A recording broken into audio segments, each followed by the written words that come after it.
굉장히 큰 사건들이 단락단락으로 정리되어 있는데 한 사건 한 사건마다 쉽게 넘길 수 없는 것으로 채워져 있습니다. 1절부터 6절에 보면 예수께서 제자들을 둘씩 짝을 지워서 파송하는 장면이 있습니다. 전대도 갖지 말고 두보로도 갖지 말고 지팡이를 쥐고 허리띠를 띠고 부지런히 하나님의 말씀을 전하러 다닐 것을 부탁하는 장면이 1절부터 6절까지 있고요.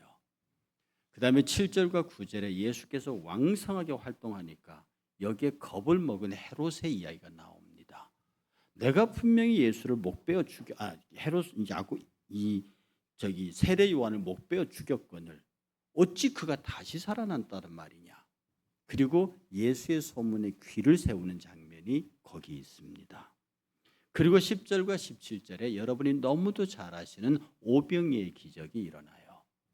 이것은 단순히 한두 사람을 병 고치는 귀신 쫓는 정도의 기적이 아니고 그야말로 남자만 5,000명, 여자와 어린아이를 빼고도 5,000명이라고 하는 대규모 인원을 전체를 배부르게 먹게도 만들고 12광주리가 남게 만드는 그런 큰 기적, 상당히 사회적 파장이 큰 일을 예수께서 하십니다.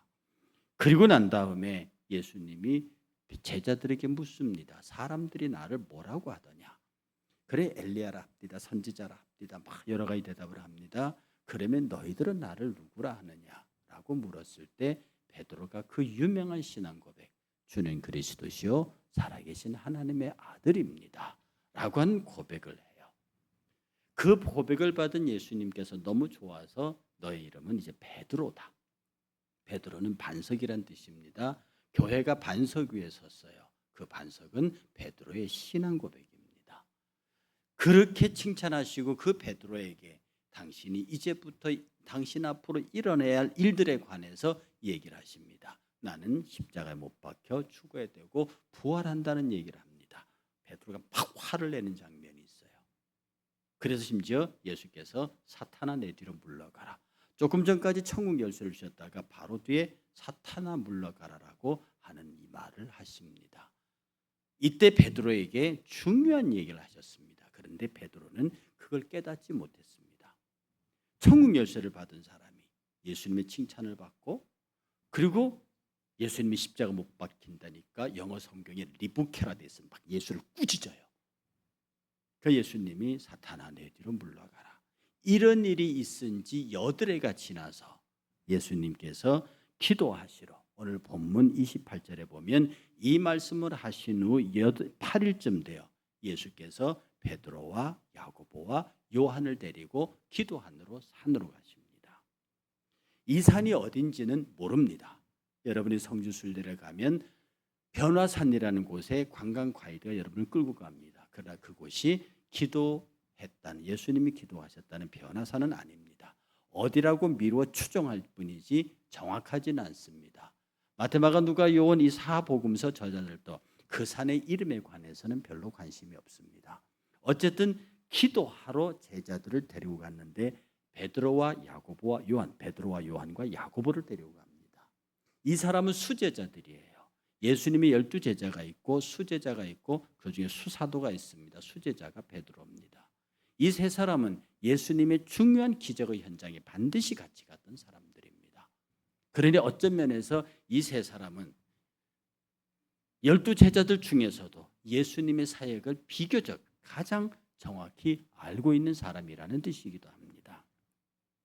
그런데 29절에 기도하실 때에 기도하러 산에 올라가셨고 기도하실 때에 그 용모가 변화되셨습니다. 인간 예수에서 하나님의 아들 성자 예수의 모습으로 바뀝니다.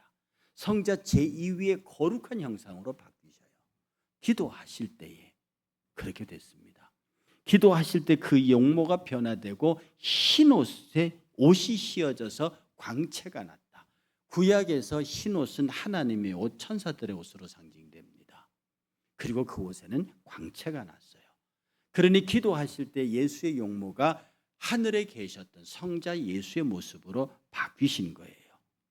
그런데 그 그렇게 바뀌시는 그 순간에 문득, 갑자기란 뜻입니다, 두 사람이 나타났는데 그 사람이 모세와 엘리야입니다. 모세도 여러분, 모세의 죽음도 신비에 빠져 있습니다. 모세의 시체를 찾은 사람이 없어요. 모세의 죽음을 아는 사람이 없습니다. 그냥 느보산 꼭대기에 서서 자기가 그렇게 젖과 꿀이 흐르는 가나안 땅, 보고 싶어 정복하고 싶었던 그 땅을 바라보면서 120세 나이에도 눈이 썽썽했지만 그가 어떻게 죽었다는 기록, 그의 죽음에 대해서 알지 못합니다. 여러분이 아시는 대로 엘리야가 회리바람을 타고 승천하신 항구로 인해서 그의 시체가 없습니다. 두 사람 모두 죽음에 관해서는 정확한 정보가 우리에게는 없고 거의 살아서 하나님의 나라에 이른 것으로 추정할 정도로 두 사람의 죽음의 세계는 우리와 다릅니다. 그 두 사람이 예수님 앞에서 대화를 나눕니다. 모세하면 시내산입니다. 그는 거기에서 십계명을 받았습니다.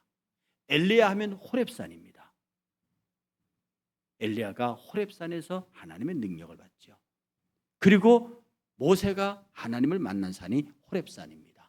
여러분, 이 시내산과 호렙산은 적어도 같은 지방 이름이고 같은 산입니다. 그래서 시내산과 호렙산은 다르지 않아요. 같은 산이에요. 그 산에서 모세가 십계명을 받고 소명을 받고 그 산에서 엘리야가 하나님의 능력의 종으로 거듭납니다. 이 사람들이 변화산에서 만납니다. 그리고 31절에 영광 중에 그 흰옷이 빛나는 하나님의 장이 됐습니다. 그 영광 중에 장차 예수께서 예루살렘에서 별세하실 것, 돌아가실 것, 예수께서 어떻게 죽으실 것에 관해서 세 사람이 얘기하고 있었습니다. 그 얘기 스토리를 대충 제가 각본을 써보면 이런 겁니다. 모세가 말합니다. 감당하실 수 있겠습니까? 엘리야가 말합니다. 정말 감당하실 수 있겠습니까? 그 모진 십자가의 모욕과 고난과 고통과 죽음의 그 어마어마한 사건들을 예수님 감당하실 수 있겠습니까? 예수님이 이렇게 대답했을 겁니다. 나도 내 아버지에게 하실 수 있거든 이 잔을 옮겨달라고 할 겁니다. 내가 이 십자가를 안 질 수 있으면 안 지고 싶습니다. 그러나 이게 아버지 뜻이라면 어떡하겠습니까? 내가 져야지요. 그래서 이 세 사람이 예수 그리스도의 별세하심, 어떻게 별세하고 어떻게 부활 승천하실 것인지에 관한 그 깊은 대화를 나누고 있을 때에 32절에 베드로와 및 함께 있는 자들이 깊이 졸았습니다. 아예 깊이 잠들었다는 거예요. 지금 예수님은 모세와 엘리야를 앞에 놓고 자기 죽음의 마지막 순간에 관해서 정말로 진지하게 가슴 아프게, 예수에게는 일어나서도 안 되고 일어날 수도 없는, 그러나 인간 때문에 저들을 구원하기 위해서 어쩔 수 일어날 수밖에 없는 예수의 순환에 관해서 세 분이 아픈 가슴으로 머리를 맞대고 그 얘기를 하고 있는 그 순간에 제자들은 깊이 자고 있었습니다. 예수님이 겟세마네 동산에서 땀방울이 되도록 내 잔을 이게 옮기시옵소서라고 기도하면서 하실 수 있거든. 그러나 내 뜻대로 마옵시고 아버지 뜻대로 하라고 하는 정말로 생명을 건 기도를 하고 있을 때 그때 제자들도 자고 있었습니다. 그들이 깊이 잠들어 있었어요. 그러다가 온전히 갑자기 깼다는 뜻입니다. 갑자기 그 밝은 빛에 그 이상한 분위기에 이 졸던 사람들이 깼어요. 그러고 보니까 엘리야와 모세와 예수님이 거기 있는 장면, 그 영광의 장면을 봅니다. 너무너무 좋은 장면이에요. 자기들이 꿈꾸는 장면입니다. 자기들이 그토록 소망하는 엘리야가 말하는, 모세가 말하는 그들이 꿈꾸는 메시아의 나라입니다. 오, 여기가 좋사오니, 여기에 초막셋을 짓고 하나는 당신을 위하여, 하나는 모세를 위하여, 하나는 엘리야를 위하여 하겠습니다 라고 했는데, 참 재미있는 말은 자기가 하는 말이 무슨 말인지 자기도 몰랐다고 그랬습니다. 지금 베드로가 초막을 짓겠다고 말하면서 지금 자기가 무슨 말을 하고 있는지 모르는 겁니다. 그냥 나오는 대로 말했다 이런 뜻입니다. 여러분, 얼마나 멋있는 장면입니까? 그 예수님이 흰옷 입은 광채로 바뀌고요, 그와 같은 의상을 입은 모세와 엘리야가 와서요, 예수님과 함께 있는 그 어마어마하고 아름다운 광경이요, 그게 얼마나 멋있습니까? 그러니 여기에 초막 3개를 짓고 각각 하나씩 가지십시오라고 하는 큰 실수를 저지릅니다. 그들은 순간적으로요, 예수와 세 분을 동격에 놓습니다. 이건 동격에 놓을 수 있는 분이 아니죠. 예수의 별세에 관하여 모세와 엘리야가 가슴 아파하며 찾아왔습니다. 이걸 어떻게 하면 좋겠습니까? 내가 받을 수밖에 없지 않느냐. 이 진지한 대화 속에, 영광 중에 그 진지한 대화가 있을 때 이 제자들은 그 대화는 듣지 못하고 영광을 받다는 겁니다. 그 화려하고 멋있고 기가 막힌 그 장면, 그야말로 상상하던 그 이상의 장면을 보았는데 정작 그들이 들어야 할 그들의 대화를 듣지를 못했습니다. 그래서 그들이 기껏 한다는 것이 초막을 지어서 하나씩 드리는, 그래서 예수님도 그들과 동격으로 취급해버리고 자기들도 여기 안 내려가고 그냥 여기 있겠다는 겁니다.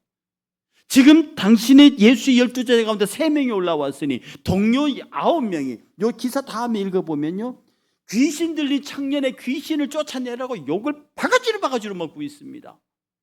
오만 걸 다 하는데도 귀신이 안 쫓겨나가요. 나중에 변화산에서 내려온 예수님과 제자들이 도착했을 때 그 아들의 아버지가 말하기를 당신의 제자들이 별짓을 다 하는데 귀신 안 쫓겨나갑니다. 예수님 쫓아내거든요. 제자들 묻습니다. 왜 우리 못했습니까? 기도 외에는 이런 이유가 없느니라. 그 기도가 조금 전에 변화산상에 있었습니다. 예수님이 그렇게 기도하셔서 두 사람과 더불어 영광 중에 당신의 고난에 관하여 이야기하고 있는데, 정작 그 고난의 사실들을 실천하고 증거해야 할 제자들은 깊이 잠들어 있다가 그 소리를 못 들어요. 그리고는 한다는 얘기가 여기에다 초막을 짓자는 얘기고, 내려가지 말고 여기 있자는 겁니다. 여러분, 영광만 보고 좋은 것만 보고 여기에 있겠다고 하는 건 사해입니다. 죽은 바다입니다. 그러려면 우리 모두가 다 수도원에 가서 살면 돼요. 정말 이단 집단처럼 다 가지고 들어가서 문 딱 걸어 잠그고 그냥 살면 되는 거죠. 그러나 주님은 가라 세상을 향해 가라 말씀 가지고 보내는 겁니다. 오늘날 교회가요, 이 영광만을 생각하면, 교회의 영광 이것만 생각하면, 교회의 풍요, 예수 믿으면 잘 되는 것, 이런 것들만 생각하면 교회는 세상과 완전히 분리되어 버립니다. 지금 우리가 교회에서 읽어야 하는 것은 예수님과 모세와 엘리야가 나눈 대화입니다. 그 대화 속에 우리가 들어가야 한다는 말입니다. 그리고 그 대화를 우리가 듣고 우리도 그 대화에 참여하고, 어떻게 하면 어쩔 수 없는 그 예수 그리스도의 십자가의 고난에 관해서, 그렇게 별세하실 것에 관하여 우리가 어떻게 하면 하나님께 영광이 되겠습니까? 어떻게 하면 이 찬란한 빛이 모든 사람들이 함께 나누는 빛이 되겠습니까? 그렇게 말해야 하는 거라고요. 우리가 교회가 세상의 빛이 되어야 하는 것은, 교회가 세상의 빛이 되어야 하는 것은 주님의 별세 때문에 그렇습니다. 그러니 우리가 무슨 일을 하든지 어떤 일을 하든지 간에 영광의 장면을 보고 이 영광의 장면만 차지하려고 하면 거기는 반드시 죽을 수밖에 없는 사해의 역사가 나타납니다. 기도의 자리는 역사의 자리입니다. 여러분, 기도하면 하늘의 권세가 움직입니다. 예수님이 기도하니까 변화산의 역사가 일어나요. 여러분이 기도하면 하늘의 역사가 이 땅으로 내려옵니다. 여러분이 기도하는 순간에 천사가 움직인다고요. 여러분이 기도하는 순간에 마귀가 긴장합니다. 여러분이 기도하는 순간에 하나님의 성령이 일하실 준비를 하십니다. 그게 변화산이거든요. 그런데 우리가 그 기도 얘기를 하기 이전에 그 변화산에서 예수님이 별세에 관해 하신 이야기가 먼저 가슴속에 선행될 때 그 기도가 힘이 있는 겁니다. 내 기도가 왜 힘이 있는데요? 왜 내 기도에 마귀가 긴장하고, 왜 내 기도에 천사가 준비하고, 왜 내 기도에 성령께서 움직이시는데요? 거기는 예수의 별세 사건이 있기 때문에 그렇습니다. 그 예수의 십자가의 죽으심을 통해서 내 기도에 응답하시기로 약속하셨기 때문입니다. 그 약속 때문에 천사들이 대기하고 있는 거예요. 약속 때문에 하늘의 권세가 움직이는 거거든요. 그런데 우리가 기도의 결과로 나타나는, 다른 사람이 기도하고 다른 사람이 소위 일명 기도로 나타나는 외형적인 영광에 집중합니다. 사람들은 기도하면 나타나는 은사에 집중합니다. 누구는 방언하고, 누구는 예언하고, 누구는 병 고치고, 누구는 부자가 되고, 누구는 응답받고, 막 이렇게 말합니다. 거기에 그 기도의 결과로 나타난 밝고 빛나는 영광에 집중한다고요. 그러나 말입니다, 기도의 참된 위력은 그것이 아닙니다. 기도하는 사람은요, 그 영광을 보는 사람은요, 그 영광의 배후에 있는 주님의 십자가를 생각합니다. 당신이 십자가에 못 박히셨기 때문에 내 기도가 응답되는 겁니다. 당신이 십자가에 못 박히셨기 때문에 이 문제를 주님이 해결해 주십니다. 당신이 십자가에 못 박혔기 때문에 사단의 권세가 내게 오지 못합니다. 그러니 기도의 승리의 영광을 가진 사람은요, 그 마음속에는 주님을 향한 아픔과 고마움에 맞먹는 고통이 있습니다. 나의 기도의 응답을 위해서, 나의 승리와 영광을 위해서 당신이 십자가에서 죽으셨습니다. 오늘 우리가 대한민국 독립의 위대한 역사를 이루고 오늘날 세계 강대국이 됐습니다. 이 일을 위해서, 이 영광을 아는 사람들은 1919년 3.1운동 어제 죽이면 죽고 쏘면 쏘고 때리면 때고, 그야말로 일본의 기력만으로도 15,000명이 죽은 이 엄청난 사건이요. 그 고통이 있었기 때문에 오늘날 대한민국이 있는 겁니다. 오늘 예수 믿는 축복, 예수 믿는 기도의 응답, 예수의 승리, 예수의 영광을 보고 있는 사람들은 그 이후에 그 속에 숨어있는 예수 그리스도의 십자가의 고난, 아들을 내어줄 수밖에 없었던 우리 아버지의 눈물겨운 사랑, 이것을 듣지를 못하는 겁니다. 자느라고 그건 못 들었어요. 그리고 영광만 봤다고요. 기도하면 이렇게 되더라. 그러니까 기도에 집중합니다. 그 집중하는 기도 속에 십자가가 있고 주님의 고난이 있어야 되는데 오직 이 기도의 응답의 영광만을 생각합니다. 그리고 응답이 일어나지 않으면 하나님 나한테 관심 없다고 그럽니다. 이 일을 어떻게 하면 좋습니까?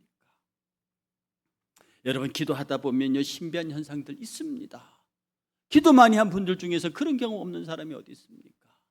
그런데 말입니다, 기도의 은사가 높고 응답의 깊이가 깊으면 깊을수록 그게 그 사람에게 얼마나 큰 짐인 줄 압니까? 그래서 제가 기도하는 사람들에게 입 다물어라 합니다. 여러분, 기도하다 보면 하나님이 깨닫게 하시는 게 있어요. 하나님께서 보여주시는 게 있습니다. 그런데 이걸 바로 스피크아웃 해버립니다. 이 사람에게, 이 사람에게, 이 사람이, 이 사람에게. 그래, 기도 꽤나 한다는 사람의 말이니 사람들이 귀를 기울인다고요. 그 말이 싸움을 붙이고 그 말이 분열을 가져오고. 여러분, 신앙생활 하시면서 그래 형제 내가 잘못했어 라고 하는 얘기를 몇 번 해보셨습니까?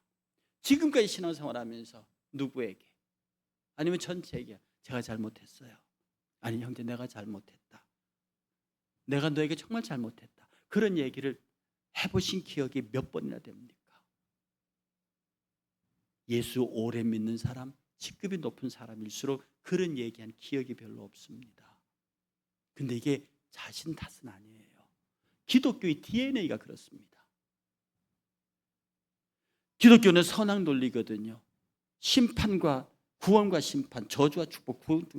그래서 예수와 함께 의의 편에 서면 그는 승리하고 구원받고 살지만 예수의 반대편에 속하면 영원한 상실과 죽음입니다. 그러므로 예수 이후의 교리사에서 교리사 논쟁에서 지면 무조건 이단이 됩니다. 이제 이단이 되면 교회로 파문돼요. 파문되면 쫓겨나기보다 영적으로 지옥 간다는 뜻입니다. 그러므로 중세 교회사에서 이 이단 논쟁은 정말로 죽기 살기였습니다. 그 논쟁에서 지면 파문당하고 지옥 간단 말이에요. 그러니까 제일 못하는 것이 I am sorry입니다. 내가 잘못했다 하는 순간에 쫓겨나거든요. 그러니 특히 교리 논쟁에서는 어떤 경우에도 무슨 논리를 동원해서도 이겨야 합니다. 이 DNA가 우리에게까지 남아있어요. 그러니 내가 의롭기 위해서는요, 내가 영광의 사람이, 내가 많은 사람들 영광과 영향력을 끼치고요, 내가 하나님 사람에서 잘된 사람임을 드러내기 위해서는 상대를 용서하지 못하는 겁니다. 그래서 교단이 갈라지고 사람들이 갈라지는 거예요. 누구 위해서 갈라져요? 기도 많이 하고 신앙생활 많이 한 사람에 의해서 갈라집니다. 이게 우리의 아픔이에요. 여러분, 우리가 생명생활에 기도 많이 하면 할수록 형제의 허물이 보입니다. 주님께서 그 허물 왜 보여주시는데요? 그 형제의 허물이 네 책임 때문이다. 너 때문이야. 네가 기도하지 않아서 그래. 내가 너에게 알려주는 것은 그를 위해서 기도하라는 뜻이야. 내가 너로 하여금 이것을 알게 하는 것은 그의 아픔에 동참하라는 뜻이야. 그러므로 내가 어떤 누구를 향해 기도하는데 그의 아픈 마음이 내게 성령께서 알려주십니다. 그때는 금식합니다. 그때는 작정합니다. 그가 진실로 용기와 힘을 얻고 회복할 때까지 입을 다무는 겁니다. 기도 가운데 주님이 말씀하신 것을 입을 다물고 그 기도의 응답이 될 때까지 내가 기도하고 사랑하고 축복하는 겁니다. 반대로 기도하는 사람은 입을 엽니다. 누구를 어떻게 복음을 전하는데 입을 열고요, 형제를 축복하고 사랑하는데 입을 엽니다. 어떻게 이렇게 할 수 있습니까? 들었기 때문에 가능한 겁니다. 만약에 이 베드로와 세 제자가 예수께서 세 사람과 함께 나눈 대화를 들었다면 분명히 그들은 내려가자 했을 겁니다. 여기에 초막지자 안 했을 겁니다. 우리가 빨리 내려가서 이 일을 전해야 된다고 말했을 겁니다. 오늘 우리가 교회가 신앙생활하면서 많은 사람들은 이 변화산 얘기를 들을 때마다 하나 예수님이 영광의 광채로 변했다는 데 주목합니다. 그러나 영광의 광채로 변한 게 이 사건의 핵심이 아닙니다. 이 사건의 핵심은 제자들이 듣지 못했다는 거예요. 제자들이 예수님과 세 사람이 나눈 대화를 제자들이 듣지 못하고 잠들었다는 데 있습니다. 오늘 우리도 신앙적으로 잠들면, 즉 기도하지 않고 깨어있지 아니하면 우는 사자들이, 마귀가 우는 사자와 같이 우리들을 잡아가 버리는데, 우리들을 잡아가는 모양이 뭡니까? 영광만을 바라보게 하는 겁니다. 영광만 바라고 영광만 자랑스럽게 하고 자기를 드러내게 만드는 겁니다. 그리고 그렇지 못한 사람은 죽어가든지 말든지. 저는 오늘 말씀을 여러분에게 준비하고 생각하면서요, 나는 내 형제를 향해서 잘못했다는 소리를 얼마나 했을까? 나는 내 주변의 사람, 내가 사랑하는 사람들에게 내가 잘못했다는 소리를 얼마나 했을까? 그리고 너의 허물이 나 때문이었다라고 나는 몇 번을 말했을까? 내가 너를 진실로 사랑하지 못했기 때문에 너에게 아픔이 있었구나라는 이해를 나는 몇 번을 했을까? 내가 예수 믿는 사람, 목사라고 말하면서도 내가 진실로 그의 아픔을 이해하고 있었는가? 제 아내는 가끔 그럽니다. 당신은 너무 건강하니까 아픈 사람의 마음을 모른대요. 동의한다고 그랬습니다. 사랑하는 성도 여러분, 남의 마음을 읽어주고 남의 아픔과 허물을 탓하지 않고 그를 십자가의 사랑으로 껴안아 줄 수 있는 것은, 변화산에 올라서 같이 기도했는데 어떤 사람은 졸아서 영광의 광채만 보고 어떤 사람은 온전히 깨어 있어서 예수님이 나누신 대화를 다 들은 사람입니다. 오늘 우리는 지금 이 베드로는 못 들었습니다. 그러나 지금 여러분은 들었잖아요. 지금 여러분은 저의 입술을 통해서 예수님이 별세에 관한 이야기를 세 분이 나눴다는 얘기를 들었잖아요. 그러면 그 기도의 응답에 합당한 사람으로 살아야 하지 않겠습니까?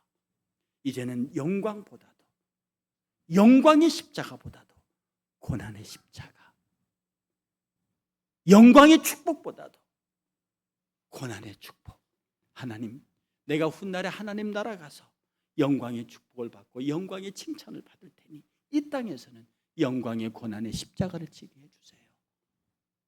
고난의 십자가, 고난의 기도, 눈물의 헌신과 봉사가, 그걸 지금 제게 주세요. 이 영광은 내가 훗날에 하나님 나라에서 주시는 것만큼 받겠습니다.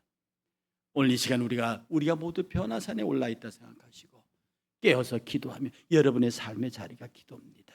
여러분이 그곳에서 기도하면서 주님께서 여러분에게 들려주시는 네가 져야 되고 네게 꼭 맞는 나의 십자가를 너에게 줄 테니 이 십자가를 깊이 생각하고 십자가를 지는 참으로 승리하는 삶, 하나님이 복 주시고 훗날에 영광으로 가득 채워주실 멋진 성도들이 되시기를 주의 이름으로 축복합니다.